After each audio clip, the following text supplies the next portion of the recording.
We are live. I'm Naja Wright Brown, host of Naja Speaks, contributing for Unchained TV.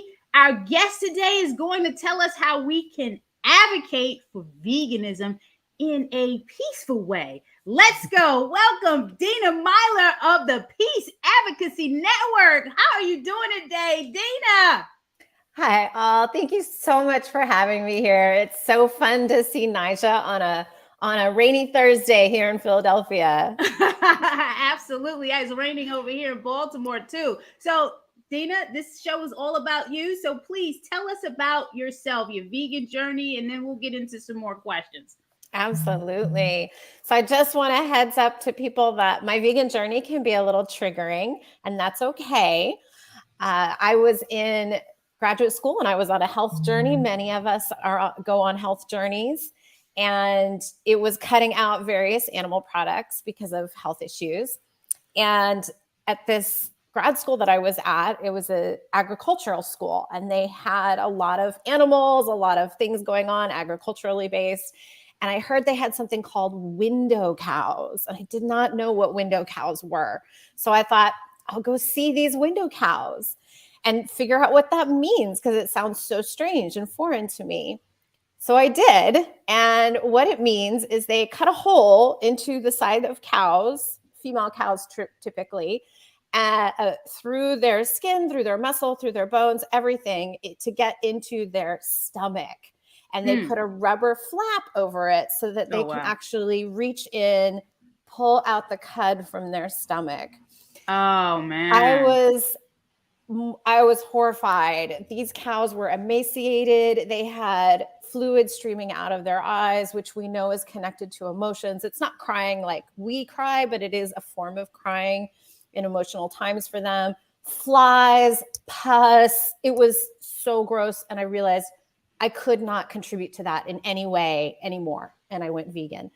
Window cow can be done. You can do an internet search and see some cleaner images compared to what I saw and get an idea for what that's like. But I couldn't contribute anymore. That's horrific. That is, I don't even want to see it, to be honest with you. Like, just the envisioning it, it's making me emotional. So, yeah, that would be something that would cause seeing that cause someone to go vegan. My God. So the everyday vegan, let's talk about how you started that, because there's a couple of things that you had going on. There's a lifestyle website, and everyday vegan. Is that what triggered you to start that, or tell us about that story? Absolutely. So I went vegan in 1998 when Woo! there were not many vegans No, at that absolutely point. not. And not many people knew what the word meant and alternatives and things like that. And I've always approached my journey as, trying to be loving and kind. And what I found is that, after a couple years of people knowing me, they would start to reach out and say, hey, I'm interested in this. I'd love to know more. I don't know how to get started. And so that's when I put together my website, because I was answering the same questions over and over and over again. And it was a long email. And I thought, wouldn't it be nice if I could just direct people somewhere? And so that was the beginnings of an everyday vegan. It was tips and tricks and recipes. And then I started adding restaurant reviews because I love to travel. And it's just grown from there. What's the website? Is it the website Everyday Vegan? uneverydayvegan.com. The idea is that I'm just a regular person that happens to be vegan. Okay, great. Definitely check that out, everyone. And then you started a Philly vegan food tour. Walk us through how that began, because I know how you can organize and start projects, because I've done that myself. So, what was that like, and why did you do that? Absolutely. So in 2018 was my 20-year veganversary. And I decided to celebrate. I would go through the Main Street Vegan Academy certification to become a certified vegan lifestyle coach and educator. I just wanted to learn more. I wanted to understand what I might be able to do with my passion and my talents.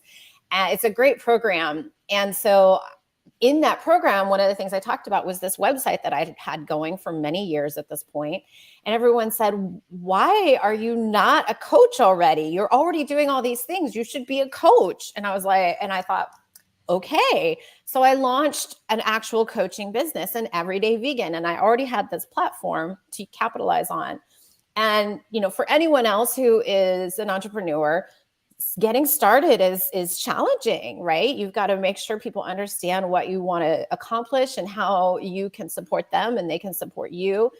And the Philly Vegan Food Tour was just a fun way for me to help get my name out there.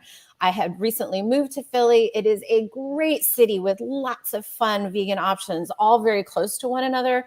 I also love history and architecture.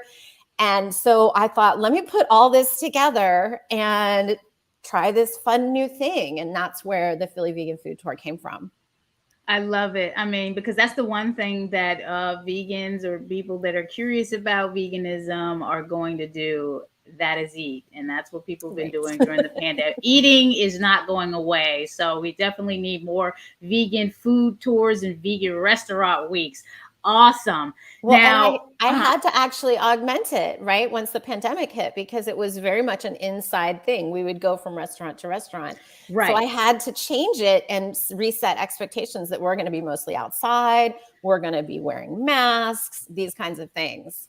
You kept it going, which was really important, because at that time, during that time, I'm sure there were many people that needed that. So great job there. You have a lot of different professions or certifications that you've taken. So before we get into talking about what the Peace Advocacy Network really is and what they do, you have a PhD in sociology. Why did you choose that as a major? I grew up very humble in an immigrant community. And when I left that space, I didn't fully understand why my experience was so different and so unique in comparison to others. And I didn't fit in, right? So I had a very clear cultural background and socioeconomic background that I didn't understand once I left that space. And sociology really helped me figure that out, right? It's this, the systematic study of society. And so I really got answers to a lot of the questions that I had been, pondering and thinking through. It was just fascinating to me. And once I finished my bachelor's, so I got my bachelor's in sociology with a minor in Spanish, that immigrant community influence again. And I didn't know what I really wanted to do. And so I thought, well, I love school. Why don't I go to grad school? And so I did. And I just kept going and I loved it. And the schools, helped me pay for it, which was important. Absolutely. So I didn't leave with a tremendous amount of debt, which is really good because something like sociology is hard to earn a lot of money from. So that was good. One of my mentors made that very clear to me. She said, don't take more than X amount in loans or you'll never pay it off. She was great. She is great. And so I did that and I loved it. And once you're in academia, they expect you to stay in. And so I did for a little while, but it was never my goal. It was never my goal to stay in academia. And so I left and I went into market research and did that and strategy building for about a decade before I got my certification, my advanced certification in community leadership. I reached a point where I was no longer wanting to help brands sell things that I did not personally align with, right? Here I am vegan. I'm trying to, walk a different path and I'm supporting these brands that are selling things that I disagree with. And I couldn't do that conflict anymore. As much as I loved what I did, I couldn't handle it. And so I had been applying for nonprofit jobs, trying to change my career. And it was really, really challenging. And so I thought, let me get this certification. So I left my job. I went back to school full time for a semester. I got this certification. The school paid for it for all my classes and books and everything. So I just wasn't earning anything for, 6 months. So that's no fun. But I got the certification and it made it very clear that I wanted to go into nonprofit work and I wanted to help other people in meaningful ways to me. And the certificate is advanced because I already had a PhD. If I didn't have that, it would have just been a regular certification.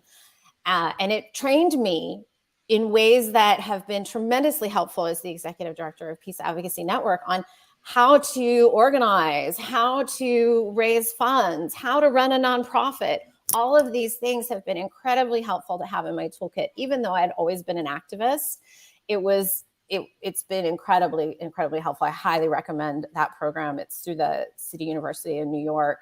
They're I always forget the name of the school.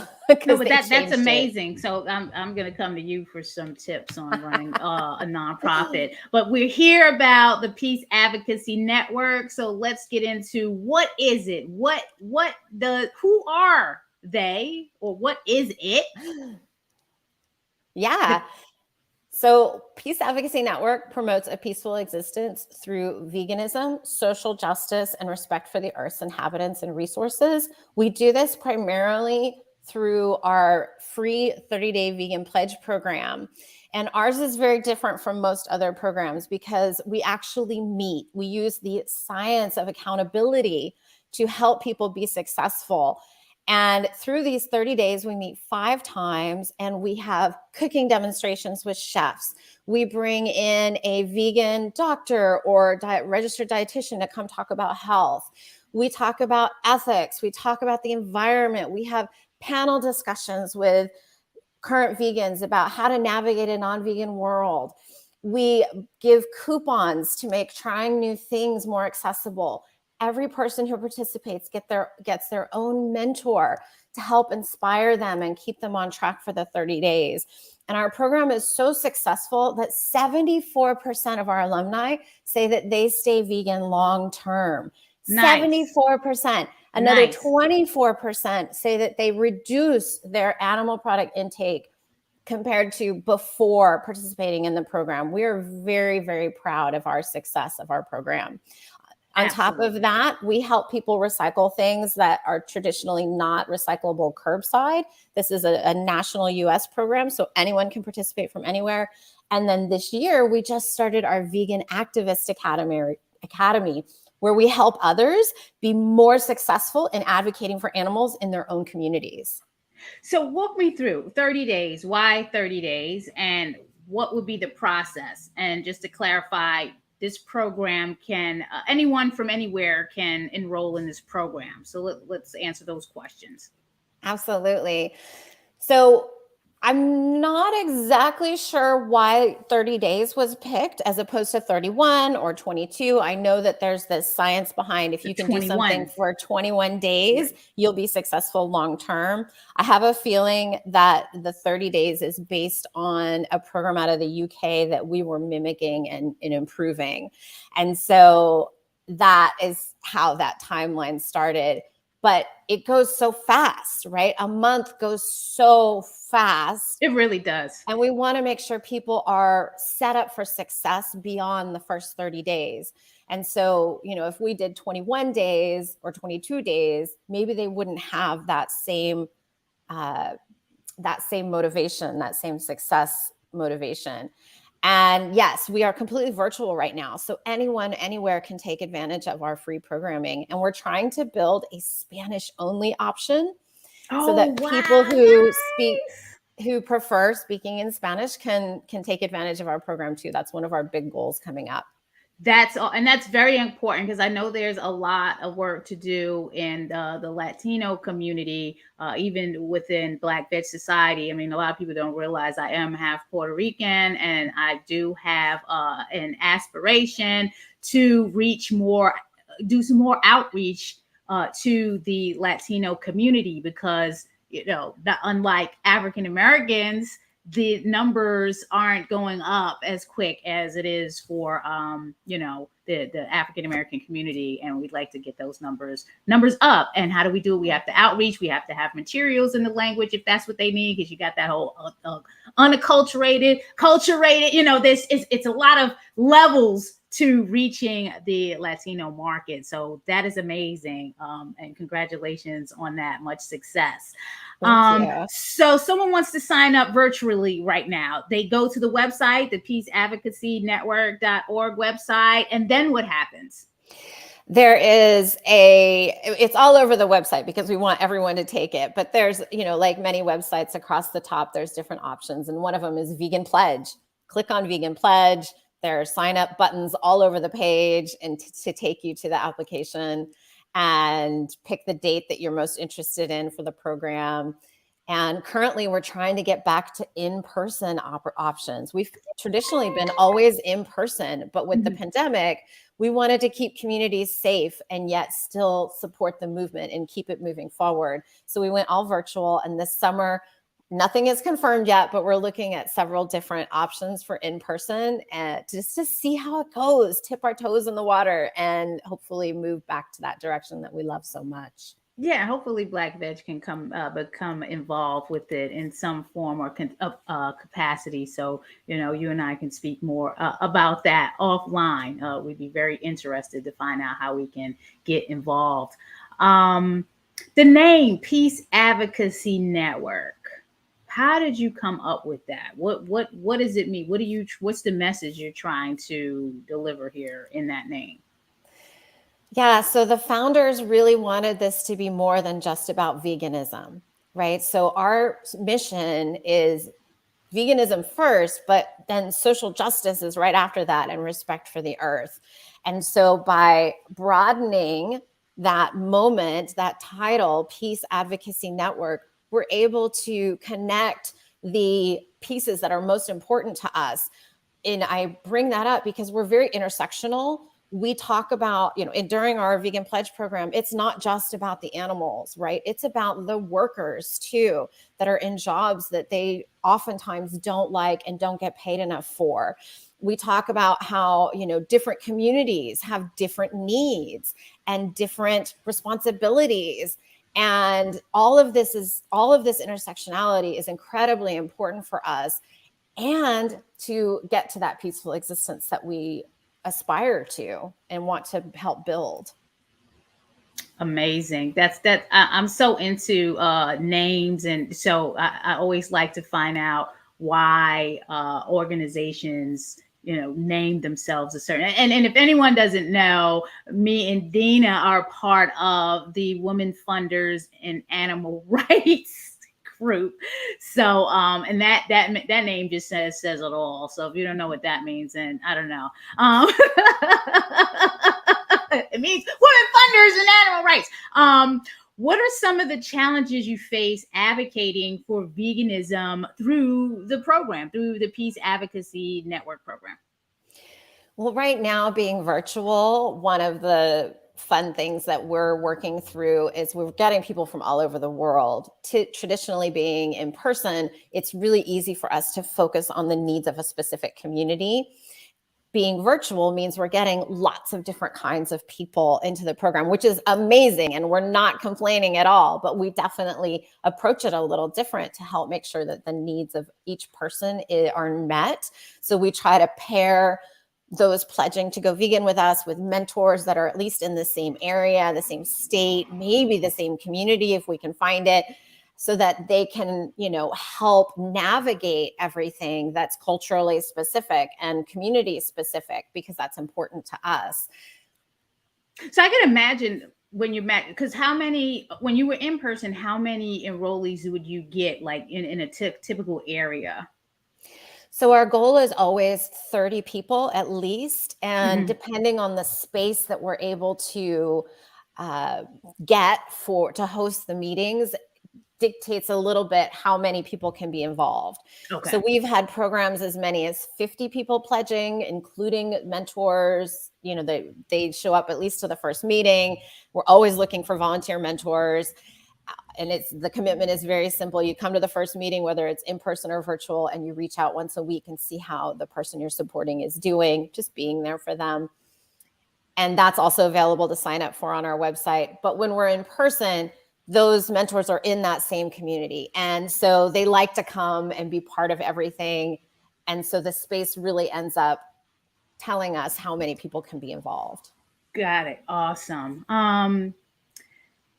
Any testimonials, any moments that you want to share that occurred during the program or just during the vegan advocacy, or share both? I'm sure there's things that happen in the program during your advocating for veganism. Talk to us about, how you made people feel, what the impact was. One of the things that we're very proud of, and has a big part to do with our mission of social justice, is we tend to bring in a lot of people from traditionally disadvantaged communities. And that's part of why we have coupons. And when we're in person, we give food samples and we provide lunch so that everyone can try new things without worrying about the cost. Our program is completely free for this reason. And so we're really proud that we bring in a disproportionate number of women, and then also, Black, Indigenous, and people of the global majority. It's important to us, and we love that. And so we are able to accomplish this in part by having a very diverse board. We bring in speakers from all different groups so that everyone feels that they have somewhat, that they can see themselves at the front of the room. And we get comments about it, like one that came out last year that I'm so proud of it was a Black woman, and she said, this program represented all of us. And that's so rare to find. I felt so included and part of it. And that just made my heart smile. So we get a lot of comments like that. We see a lot of comments around my health improved, my physical health, my mental health. We get a lot of people experiencing different health concerns like diabetes, even cancer, because they've read how changing their diet can potentially support their health journey to a healthier space for them. But we never focus on things like weight loss or weight gain or anything like that, because that's not what veganism is about. And we're trying desperately not to put that image out there when others do, because it's not fair. Everybody's different. Everybody is different. And a vegan diet is not a panacea of solving all health related issues. And so we very much talk about that too. Thank you for sharing that. Yeah, and that's very, very important. That the intersections that you speak of, and the compassion and the individualized focus on the pleasures are really, really important. So that's fantastic. And this program has been running, you said, is it 20 years, you said? Or how long has it been running? Since when? Since 2010. So we're in 2010. our Oh 12th wow. year. Atlanta Kush wasn't even open yet. We were working on Atlanta Kush. We opened in 2011. So yeah, that's a really long time. Because the one program I remember out in Baltimore was through Open the Cages Alliance, the vegan living program. And I remember being a coach a few times in that program, and it was really incredible concept, and a lot of people participated and attended the workshop. So folks, this really works. So definitely, if this is something that you're interested in, the pledge or in organizing your program, you definitely want to reach out to the Peace Advocacy Network at peaceadvocacynetwork.org. Are there any other projects that you're working on right now, Dina, besides this? Because this is a pretty big one. But is there anything else that you're doing? Yeah, so the Vegan Pledge is our foundation. It's the program that we love so much, and we will continue to do until the whole world is vegan. That's our vision, right? To make the world vegan. In the meantime, I mentioned we just started our Vegan Activist Academy, which is such a fun program. So we have activists from all over the world who are learning how to do things that they didn't know before: strategy building, how to talk to the press, fundraising, making a budget, a timeline, communication skills, all of these things. And they're becoming certified animal activists. And it's all within their own community. So something really fun that's happening is they're creating plans based on what is most needed in their community, what is culturally appropriate in their community. We have people starting with, my community is a food desert, I'm going to create a community garden, all the way to other people who are, I want to help veganism become more of an everyday norm. And I want to help people advocate in ways that they're comfortable with. So I'm going to create a clearinghouse of things like screensavers and, you know, the best fun t-shirts and things like that. So it's a broad range, and it's so fun to see their ideas and what they're coming up with and what they're going to do. I cannot wait to see how they change the world with us. It's so, so cool. That is exciting. I definitely have to look into that more. That is incredible and definitely needed. That's a definitely a solution to the problem of, because people are always asking, how do they start this? How do they do this? You know, and they're looking for mentors. I get inquiries all the time, so I know that there is a need to answer a boatload of questions about how do we go about doing this activism. What is your ask of the viewers? We're here. There's comments coming in, and I'll get to the comments. I see the comments, everyone. I just wanted to make sure Dina got her shine. What is the ask of the viewers right now? Please help us turn the world vegan. Get your friends, and if you're not already vegan and you want to do the journey with others, sign up for our Vegan Pledge program. It's free, and we keep it that way on purpose. So, you know, if you're already vegan, you can sign up to mentor. If you're not yet vegan, you can pledge. You can get your friends and your family. Help us get the word out, because we know this program works. The other programs can't necessarily say that. And so we're really proud of it, and we'd love to have you be part of it. We have folks tuning in. Thank you, Ellen. Ellen loves this group, Peace Advocacy Network. So proud of the work that Dina and the team are doing. Thank you for tuning in. Please share, share, share. Tom, always love to have you. I hope you're enjoying the goodie bag you received for Maryland Vegan Restaurant Week. Don't eat too much of that chocolate, though. Dr. Bronner's. That's the real deal right there. What else do we have? Tom has a lot of comments here. It's important to show people how easy it is to go vegan. Yes, it is very, very, very important. And some obstacles he's sharing are the family. Yes, how do we navigate through the family? So I'm sure there's some information that can be shared with that. You know, so always a struggle if your family isn't interested in going vegan, but there definitely are workarounds.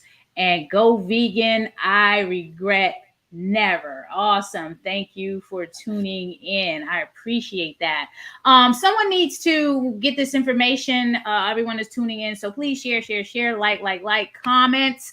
Continue to follow me at Naja Speaks on Instagram, and go to najaspeaks.com to look at tons of interviews with individuals and businesses, such as Dina's here.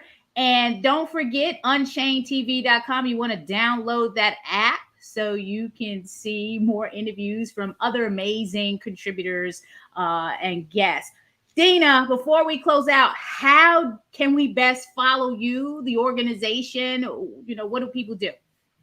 So for Peace Advocacy Network, we have a newsletter. You can go to our website and sign up for it. It's a great way to keep up with what we're doing. We're also on Facebook at Peace Advocacy Network, Instagram and Twitter. And so please, we run all kinds of fun events throughout the year for anybody. We have a great panel discussion coming up about crafting a sustainable food system. That's at the end of the month. Tonight, we have a vegan cheese making class. Oh, nice. With the wonderful Caitlin O'Neill out of New Orleans. And these programs are free. Anyone can participate and join and find safe community space within these programs. So please find us on social media, enjoy our programming. If you want to follow me, I am on Instagram as an everyday veg. I'm also on Facebook, an everyday vegan, Twitter, an everyday vegan, and my website, an everydayvegan.com. Dina, it's a pleasure to have you. I'm sure I'll be seeing you at the next meeting. Everyone at the next Women Funders and Animal Rights meeting. Everyone, please. Again, I'm Nadja Wright Brown. I'm the executive director of the Black Veg Society. We always need support. That's how all of this happens. Events, these interviews. I need help over here too. BlackVegSociety.org. If you like what you see, please show your support. This is how we're going out in the community and online supporting others. And I see you there, Keith. Thank you for tuning in. Black Vegans Unite. There goes Keith. He's doing his thing on the Black Vegans United front. So I appreciate you tuning in. So again, thanks everyone for tuning in. Thanks for your support. Hey, whatever you do, whatever you decide to do, whether you go pledge, whether you support a nonprofit, be blessed, be well, and please, please be safe and have a great day. Have a good one. Thank you.